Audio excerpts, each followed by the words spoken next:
Morning, everyone. It's Sunday, June the 30th, last day of June. It's hard to believe that July's here. Lose track of time here with the warm weather all the time. So it's hard to believe over in America it's some of the hotter part of the season, July and August. So anyhow, hopefully you can see enough. It's about 5:10 in the morning. We're on top of the mountain taking our run and walk. Thought I'd talk about dating. I've made 2 or 3, I think, videos over the last couple years about it.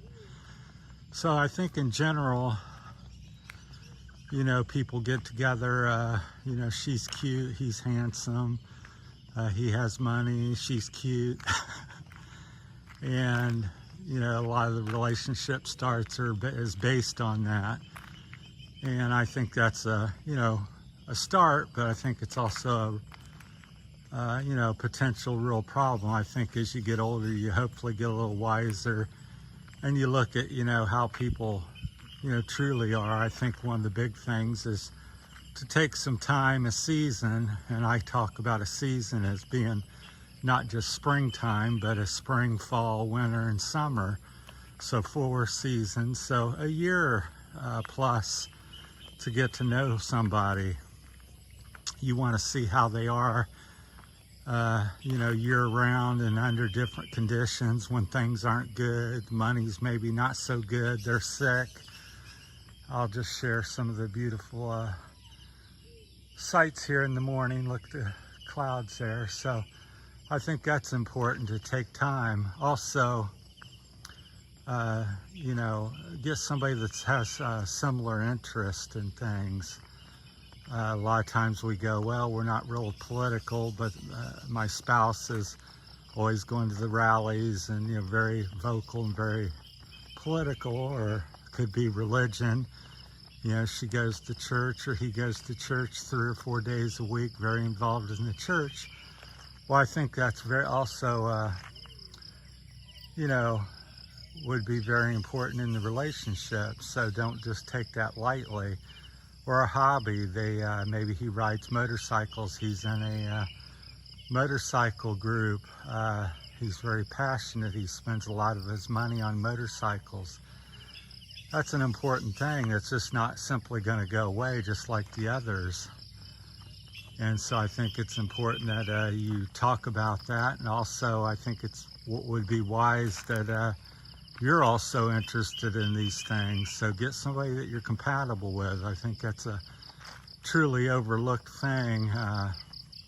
Somebody you're a friend with, that you've developed a friendship and it's based on, we like hiking, we like running, we like going to church together, we have business ideas, and we like making money, because all these things at the end of the day are going to cause complications and problems in the relationship if you're not like-minded, which is a term I like to say that I've kind of coined back in America.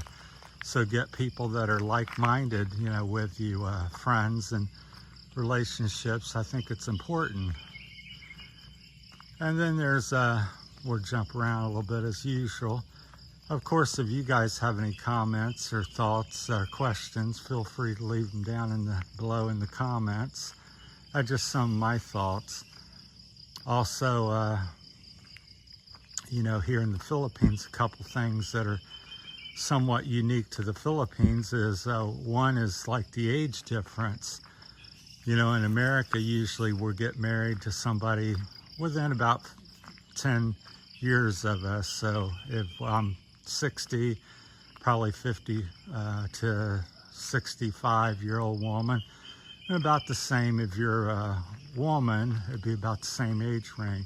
10-15 year spread within your age thing, a little bit over, a little bit under. And over here, it's very common for especially a man 60, 70, 80 to be married to a 19, 25, 35-year-old. So culturally, it's very acceptable and normal. And in America, that wouldn't be, so that's something kind of unique to the Philippines. Not to say that in other countries or America you don't see that. It's just much more rare, where here it's everyday occurrence. And the other thing is, comes to mind is, family and money related to issues here.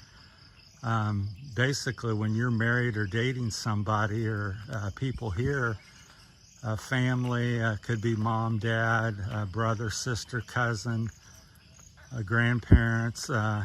You're kind of expected to help out the family for the most part financially.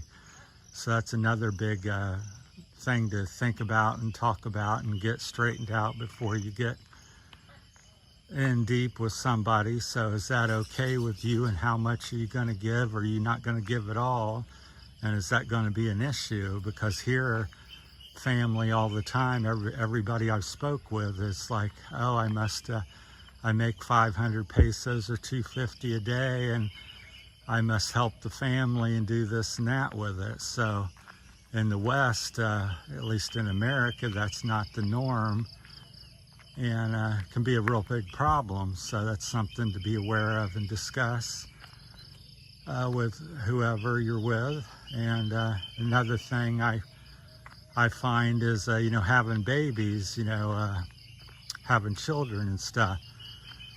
Here, it's really socially acceptable, and it's expected. The leaders in the church and parents and stuff. It's like, I've been asked many times. I'm like 62. Oh, you must have baby. You must have children for this reason and that reason. And it's like, really? I'm like 62. I come to retire and to enjoy life. So it's very different here in that respect. Women are wanting to have babies with you, and you're kind of expected to want to, why don't you want to have one? It's, they think it's very strange.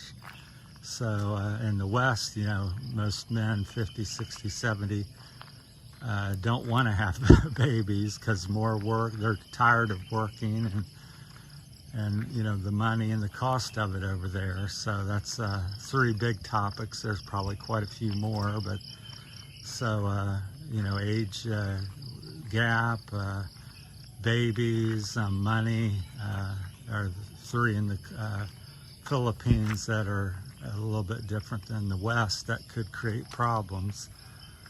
So be sure to ask and talk about them things, and think about some other things might be unique to your situation.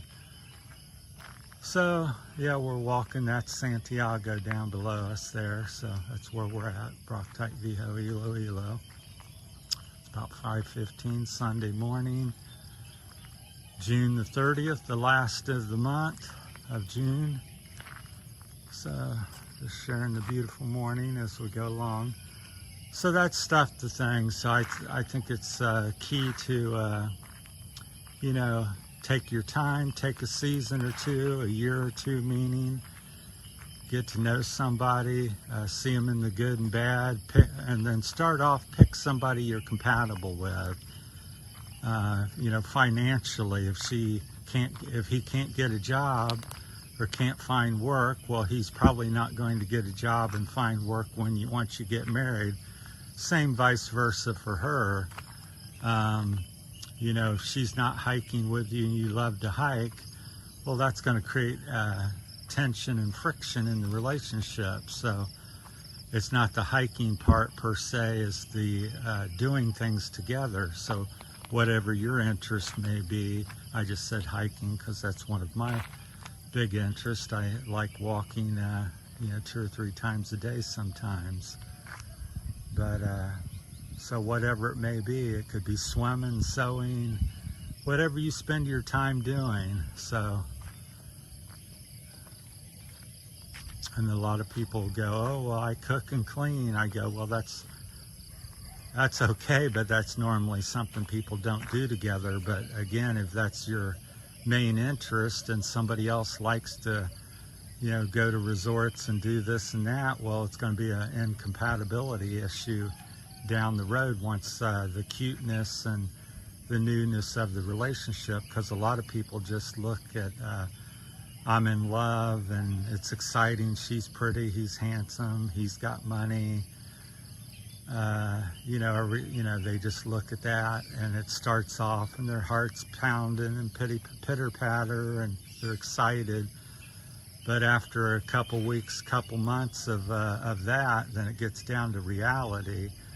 And it's like, well, what are you going to do together? That's what I always ask myself and tell people to ask themselves. If I get that car, what am I going to do with it? If I get that woman, what am I going to do? What are we going to do? If I move to the Philippines, what are we going to do there? What's it going to be like? Well, ask these things before you jump in the plane and come here. Ask these things before you purchase that car. If you had that truck, what are you going to do with it? Are you going to make money with it? Is it going to sit there? What's it going to cost? What are you going to do with it? So I think that's a big thing that people need to ask themselves. If I had this person or moved here or did that, what am I going to do?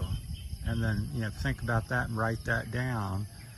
And once you think about it, then you can act on it. But a lot of people just go do, and then they get home, well, what am I going to do with that truck now? I got a big payment of, 5,000 pesos a month or 10,000, and what am I going to do with it? I don't have the money. I don't have a job.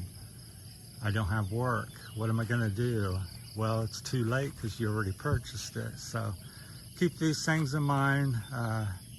Happy Sunday to everybody. We'll cut this one off. So if you got any things you'd like to add or disagree or agree with, feel free to leave the comments below, and we'll talk to you later. Thanks for watching.